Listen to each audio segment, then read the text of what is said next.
If there's only one piece of this entire video you're catching, it's this one.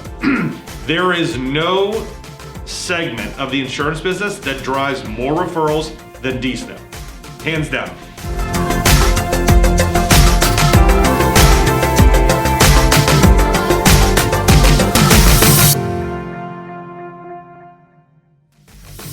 Good morning to all of our senior market insurance agents across the country, from Pittsburgh to Tampa to San Francisco to Spokane, Washington. Thanks for waking up with us this morning. Joined this morning by Chris Holmes. How you doing? Doing good, Bill. Thank you for having me on. Yeah, have you recovered from the Steelers' horrific loss on Sunday night? You know, I prefer that we just don't talk about it. You know, I'm still coming to work. I'm still doing my day-to-day operation, but I'm still hurting. So I kind of just want to put that to rest and wait for next year. All right, so if any of you would like to contribute to Chris's therapy bills over the Steelers' loss on Sunday, you can just Venmo me some money. I'll make sure it gets to Chris. I swear I will. But hey, wanted to chat a little bit with you about DSNP today. You just finished your video series that you were doing, the 12 Days of DSNP, which was awesome. Thank you very much. Thank you. Yeah, no, that was a nice collaboration that we had on that concept, and you just kind of took it and ran, and that was great. But a lot of those videos that we did for that particular series, and if you haven't seen the 12 Days of DSNP, you can check that out on the playlist functionality on the Neishloss Fleming YouTube channel. And if you didn't even know we were doing it, you might want to subscribe to our YouTube channel, turn on notifications. I'll do the little ding to the little to bell thing that's the notification button there. But you might want to do that, because if you missed out on it, lots of great information there. But that particular series, I think we were really focused on how to write DSNP, or what, how does someone qualify, a lot of those types of things. But something you and I were chatting about, it might have been yesterday afternoon, and we decided we were going to shoot this morning, was on why people don't write.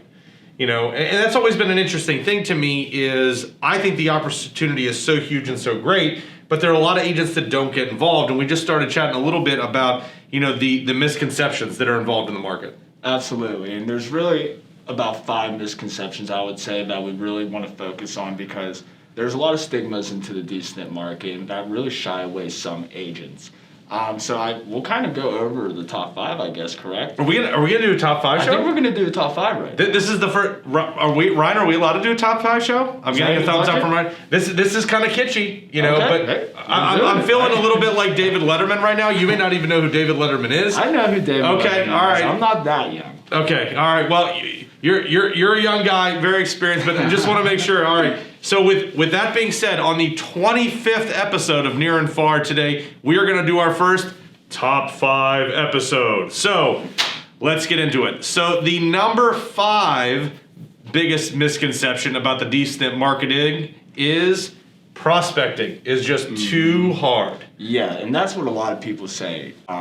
Prospecting, of course, we know with people who are going to be in the DSNP market or DSNP eligible, a lot of the issue is just finding people who are going to be eligible for these specific plans. It's not as easy as finding somebody who has an SEP due to, loss of employer coverage, or maybe they're turning 65. You have to find clients who are people who are going to be in that lower income market. So it does become, in a lot of people's minds, they feel that it's more of a challenge, when in reality, it's a lot easier than finding somebody who is able to change. Instead of reaching into, I guess, a bag and trying to pull out one specific thing, you're going in there and you're saying, I'm going to pull out a whole market, essentially, and being able to go to that market and working with it. And I think the misconception following that is that it's a lot harder to find these people. All right, so my dad is a big fisherman, and he told me something about fishing a long time ago that I'll never forget. He said, Bill, if you go to a pond, you're going to find bluegill. If you go to the ocean, you're going to find tuna. Mm-hmm. If you go to the pond thinking you're going to catch tuna, you went to the wrong place. Exactly. If you go to the ocean and you're looking for bass or bluegill, you went to the wrong place. And I think part of the thing is that agents aren't as used to anymore doing grassroots marketing. It's like, I would like leads. Bing, and we've got leads coming in via the internet and all sorts of different things. But, if you think back to really the origination of insurance marketing. It's getting involved in your community. It's networking. It's, I'm going to network people at the Knights of Columbus meeting. I'm going to be part of the Rotary Club and, build my brand within the community. So when someone says health insurance or Medicare, it's like, oh, did you talk to Joe Smith? Oh, do you know Joe Smith? Oh, he's the Medicare guy here in town. You got to talk to him. But if agents execute on a grassroots marketing, and you can do direct mail for DSNP. We do it. We've done all sorts of things, but community-based marketing is really the best and most reliable way to get involved in that market. If you go into the community and you are networking with the folks at the doctor's offices, at the pharmacies, at the senior centers, at the centers of worship, the people will come to you. It's almost like Field of Dreams. If you build it, they will come. If you are in the community, you'll find individuals who need your services. Just like if you're tossing your line out in a local pond, you're going to find bluegill. Absolutely. And back to the pond reference, if you're looking for lower income clients, go where the lower income folk may be. Go to the food banks. Go to any senior centers that may be, a lower income center itself. There's a lot of different places you can go to find people specifically for this market. It's all about just making sure you're going to the right places. All right. Are you a bluegill lover? Do you like catching bluegill? Yeah, I catch all fish. I have a hard enough time getting anything on the line when I'm actually fishing, so I take whatever comes. There you go. All right. So going to misconception number 4. There's no money to be made. Completely false. Yeah, and this is one where, and I love these black numbers that Ryan was hooking up. It's like. He does some special work, I'll tell you. He's the man. But, in talking with agents, a lot of times, it's not that you don't get paid commission on DSNP, because you obviously do, but it's the whole concept of it's a one sale engagement. Oh, well, I can't sell a life insurance policy. Oh, I can't sell a hospital indemnity plan. I can't sell an annuity product. And they're like, I don't know that I want to be involved in that. Absolutely. And, so that right there is very true in a sense. You're not going to be selling somebody a hospital indemnity plan when they're never going to have a hospital bill anyways. Yep.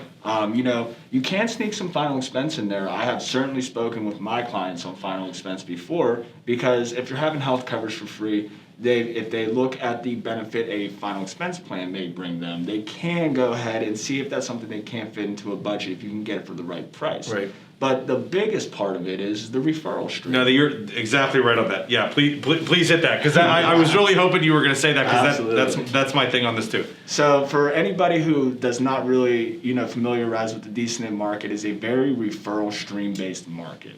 If you take care of people in the same community and you put in a good word for yourself, then people are going to spread that word, bring you more clients to your door. So sure, you may miss the hospital indemnity plan, you may miss the final expense plan, but what is going to be coming is more referrals for more DSNP plans or even lower income plans. So sure, maybe not multiple sales on one person, but that one person can bring you multiple sales. Yeah, you are 1,000% right. And if there's only one piece of this entire video you're catching, it's this one. There is no segment of the insurance business that drives more referrals than DSNP, hands down. And this is the thing. I can remember talking with some of our agents early on to us doing DSNP, like maybe 2009, 2010, and talked to an agent, and he was telling me about a community event he was doing where he had been at that same place a month ago, and there was only one person who was willing to talk to him, met with that person, sold him, had checked in like, hey, did you get your ID cards? Hey, did you order your OTC? And hadn't been back to that place. Comes back in a month. And this one client that he was dragging people over to this agent's table. Hey, you got to talk to Bob. Bob got me, my free aspirin. He got me my diabetic socks. All this stuff. Bob really cares about us. You got to come over. And he had 5 people that client was just bringing to his table. And if you're doing this business right, and I always tell you that if you look at DSNP and low income business at large as almost like a community service that you're doing that you happen to get paid for at the same time, absolutely, the consumers will flock to you. That referral stream is just endless. 100%. And again, as you alluded, he may have been there the first time around and only one person wanted to talk to him. Well, that one person very well could be the gatekeeper of the whole community, whether it is a food bank you're at or any sort of senior high-rise. There's always going to be that one person that if you wow them, they do have the ability to get everybody else on your good side as well. Absolutely. For sure. All right, so Chris, number 3, the sales process is too complicated. Well, is that myth or is it fact? so it's true if you didn't watch the 12 Days of DSNP. Oh, I love the cross promotion. I love it. If you didn't watch the 12 Days of DSNP, the sales process is too complicated. But for agents that are working with us, why is this a total misconception? So, a lot of it comes down to the eligibility of the client themselves. And of course, there's no tag that says, hey, I am DSNP eligible, I am LIS eligible. There is no identifier when you can look at somebody. However, there are questions that you can ask. There are things you can look for, like certain medical cards, whether it's from the state, government or for the Medicaid, or if it's the pharmaceutical assistance programs. You can also ask them qualifying questions such as your co-pays and what do you pay when you go to the doctor. If the person pays $0 for a specialist visit, they are most likely going to be on full Medicaid. Or you can also ask for certain drug levels, or not drug level, drug co-pays. So there's a lot of different qualifying questions, and I think that a lot of people, if you don't know those questions and you don't know the answers that you need to hear, then it does make it very hard. However, like I said, on the 12 Days of DSNP, we went over all of that, and I taught you how to do everything there as well. So go ahead and watch that and get familiar with it, because all of a sudden this process becomes a lot easier when qualifying the lead. Now, I think another part that people get really confused with is the rebuttals.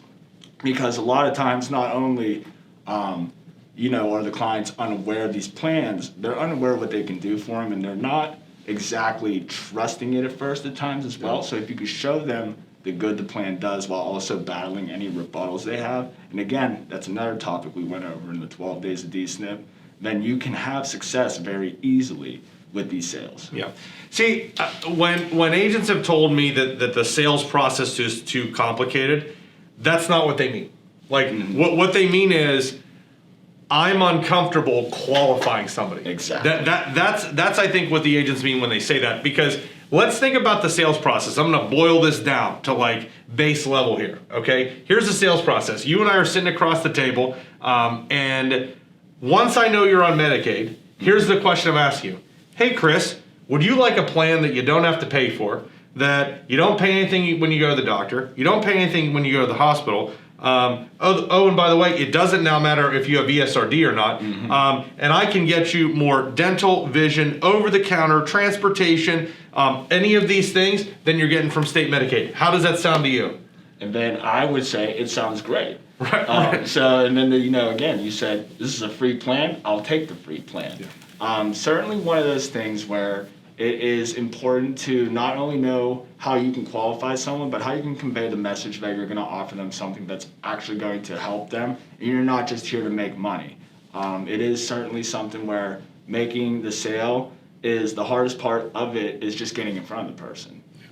Yeah, and so again, sales process, not complicated. Once you know how to qualify an individual and determine, yeah, they're on Medicaid, you're good to go. Absolutely. All right, so we're driving through this. This is great stuff. We're now going to number 2 on the top 5 misconceptions about DSNP sales. It's dangerous out there. Yeah, that's one thing that you'll hear a lot of times whenever we try to really speak to our agents. Sometimes we do get those answers. Unfortunately, there is a stigma around the low-income market where people think that, they're going to have to go meet the guy under the 40th Street Bridge to sign him up on a plan, or does he live in maybe not such a great area? And I hear that all the time, and a lot of times agents are saying it without saying it. But the feel I get is that a lot of folks who are hesitant to get involved in the DSNP market, they feel like they're going to be working in homeless shelters. Exactly. And that just isn't the case. I mean, I can tell you, my grandmother, she lives in Baldwin Township in suburban Pittsburgh, and there's like 5 apartment buildings in her little complex, and it's all like old ladies and older guys who live there. And it's really nice. Like, they're nice apartments that my grandmother lives in. But when I first started to understand how DSNP worked, I started talking to like the ladies on her floor, and there were probably 6 of them that either had Medicaid or should have had Medicaid because they had no idea. You know, and I think that's part of the thing. Like, you know, there are DSNP sales that are all out there, and it is not the environment that agents think it is.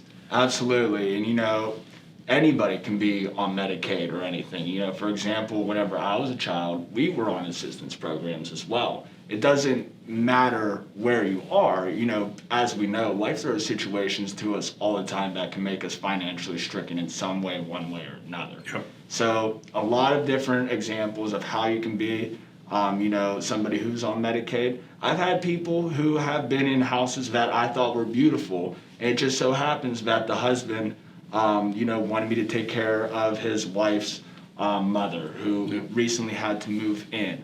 But, you know, out of all the, you know, probably hundreds of appointments I've been on for DSNP, not a single one of them has ever been to a homeless shelter, nor have I ever felt like I was in danger. Yeah, that's a true story, and you know, that's something that I feel like unfortunately is a reason why this market is underserved. It's that there's too many agents who have a real depth of Medicare knowledge and could help these consumers, but are hesitant to get engaged with it because they feel like they're putting themselves in harm's way, which isn't the case. True, and that leaves a lot of opportunity out there for the people who do want to raise their hand and go help these people. That's great. That's a great point. Are you ready to go to number 1? I think number 1, I think the grand reveal is here, right? All right, so the number 1 misconception about sales in the DSNP market is the business doesn't stay on the books. Yeah, and this is... And I love this. We've got it. It's going down the drain. Yeah, all the time and effort, all that, you just get one charge back and it's gone. So no, this is completely false. Just like every other book of business, you're always going to have movements. There's going to be people all over who are going to be changing plans for whatever reason, whether it's year to year. And yeah, of course, DSNP clients can change their plans throughout the year. However, that does not mean any way whatsoever that they're just going to leave you. For example, if you go out and help somebody and you introduce them to this new service and this new plan that is available to them, they are going to want to hear from you and they are going to be trusting you. Because once you give them your help and your time and your effort, that goes a real long way with a lot of people, and those people will trust you and want you to stay as their agent. So this has been a continual subject as long as I've been engaged in the DSNP market, and I can tell you that one of the largest DSNP companies in the country, very prominent name. You guys would all know who it is if I said it, but I can't say it. You know, they've talked about their retention figures with me, quite honestly, and you're talking about single-digit percentage points difference between their retention rate on their conventional MAPD business and the DSNP business. So the myth of I'm going to write 10 DSNPs in January and I'm going to have 2 left in July is just not the case. Now, that might happen if you do a really bad job. Yeah, you know, exactly. But you know, if you know your business, you are staying in touch with your clients as you would with any of your consumers.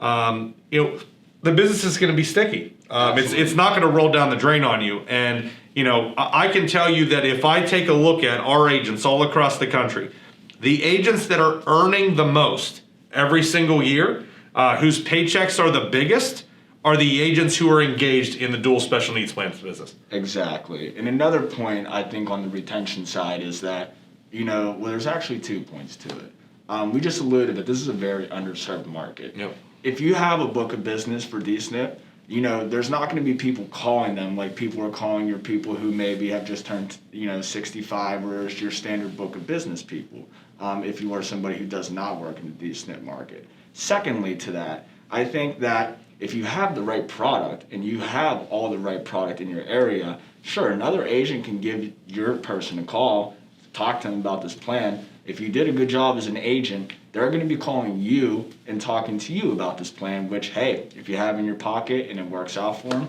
make the sale. And if you don't have it in your pocket, call us. Call us. Yeah, fantastic. So, well, This has been the first top 5 episode. First top 5, I think it went pretty well. I think it was good for episode 25 of Near and Far to kind of roll out one of these types of little deals. I think it was a good. We got to try this again. I think so. I think we'll have to keep doing this for sure. And remember, if you did not before, make sure you go tune into the 12 Days of DSNP. There's a lot of opportunity out there, and the only thing that you really need to do to go get it is just to learn about it. And we can do that for you here at Neishloss Fleming. Yeah, and I feel like you keep saying the 12 Days of DSNP because the logo was so great. This logo was really good. Yeah, there it is again. Yeah. I love it. That was fantastic. That was a great segment that you and Ryan worked on together. So, hey guys, thank you so much for joining us today, both for the 25th episode of Near and Far and our first Top 5 show. This has been Chris, I'm Bill, and we will see you Friday, January 15th. Take care. Have a great morning.